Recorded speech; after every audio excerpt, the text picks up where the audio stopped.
Hey, what's up, Cowboy fans? Welcome back to another season.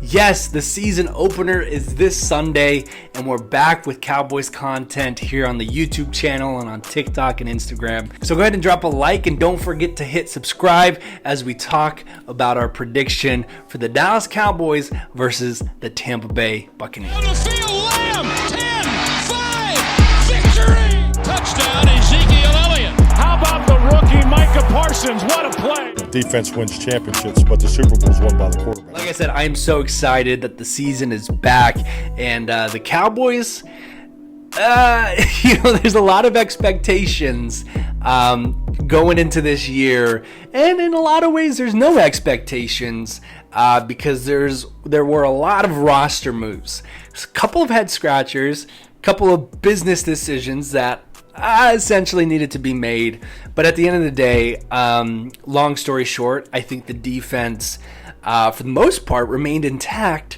And I, for one, am very excited to see them play again. And I think they're only going to be better. I think they're going to be better this year with Dan Quinn still at helm, Micah Parsons going into his sophomore year in the NFL. I'm just really excited to see this defense pick up right where it left off. And I really think that it's probably going to be one of the more competitive, exciting pieces to see from this Dallas Cowboys team going into this year. And then the offense. Well, the offense has a lot of question marks, and we'll get into that. But let's go and talk about the Dallas Cowboys versus the Tampa Bay Buccaneers, a rematch of last year's season opener. We all kind of know how that went down. The Dallas Cowboys and Buccaneers, they went at it. It was a shootout. It was very exciting. But here we go. New season. Let's talk about this game. Back in my season prediction video that I released in May, last time I talked to you guys, I said that the Dallas Cowboys were going to lose their season opener against the Tampa Bay Buccaneers. Fast forward a couple of months to where we are now. In a lot of ways, I feel a little bit more confident in the offense, but there are still a couple of question marks that I think could be solved as the year goes on, because you're going to hear me say this a lot throughout the year. It's something I said last year, but it is a long season, guys. Whether it's injuries, whether it's droughts, whether it's question marks with play calling or playmakers. It's such a long season. There's time to figure things out, and there's times for things to kind of fall apart. It works both ways. And so I will say this. The season opener is always interesting, just because it's a good measuring marker to see where you're at, where your team is at after training camp and preseason, and kind of start from there. You look at last year, we lost the season opener, but we went on to have a very successful year, so well that we won the NFC East. Although we lost, we were one and done. Game one is hardly something that you want to criticize heavily, because it's definitely not going to be the final product of your team. But let's go ahead and talk about this defense. Like I said, one of the main things I want to look at is this defense. I think they're going to pick up right where they left off. I really honestly feel that in my gut. I think Dan Quinn coming back just only emphasizes that even more. I think this defense is going to be flying around.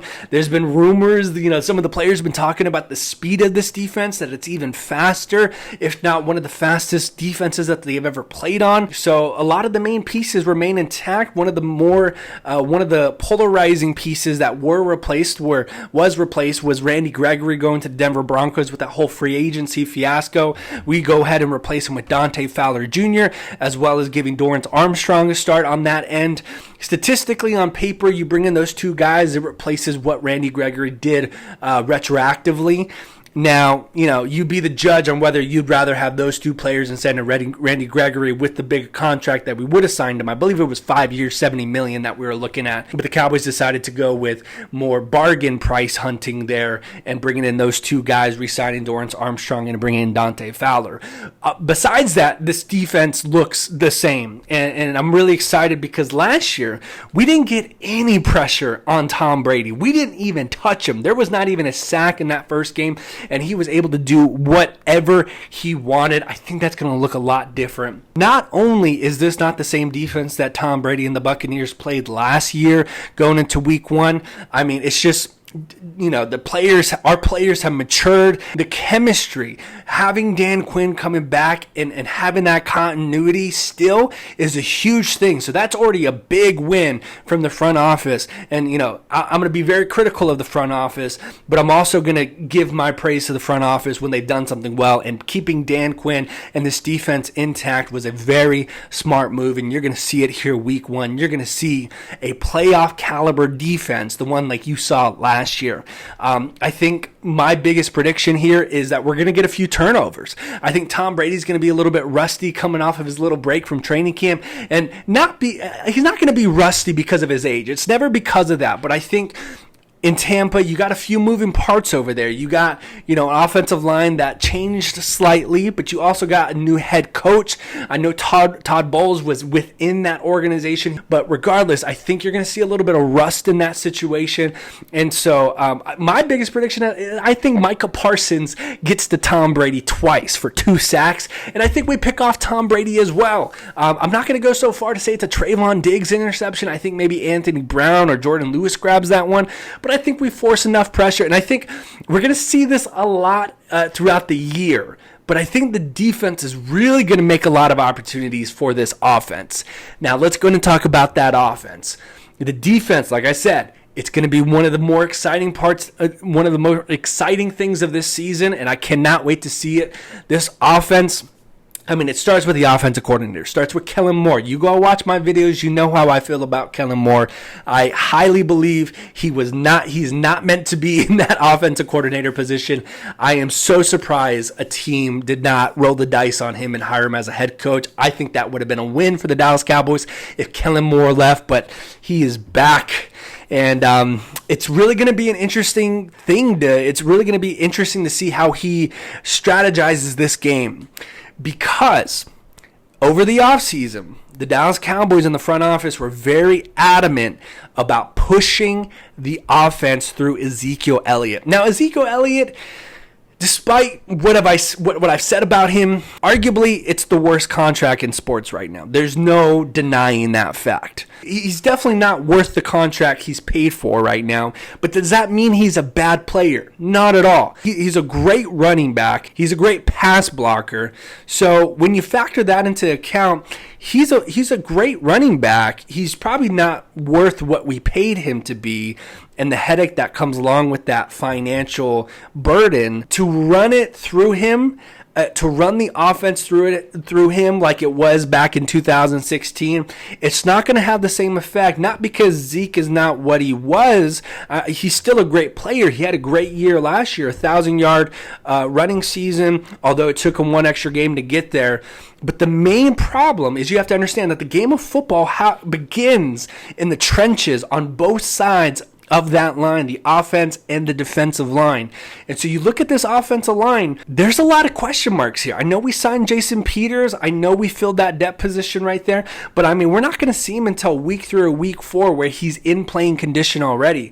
But this is a young offensive line led by the veteranship and the leadership of Zach Martin. But this is no longer the Great Wall of Dallas. And that's what concerns me, is that Kellen Moore is going to try to force this running game, and it's not going to amount to much because this offensive line is not what it was. You can't push the issue like you used to a couple of seasons ago. And this is where I'll be a little bit critical of the front office. There should have been more emphasis and more attention on keeping the offensive line stronger throughout the years. And it just started to fall apart when we lost Travis Frederick, dealing with the injuries of Tyron Smith, Doug Free retiring, Ron O'Leary being signed in free agency. We just never really addressed it, and it kind of felt like they were just depending on Tyron Smith and Zach Martin. And Zach Martin is the best guard in the NFL, but time is ticking.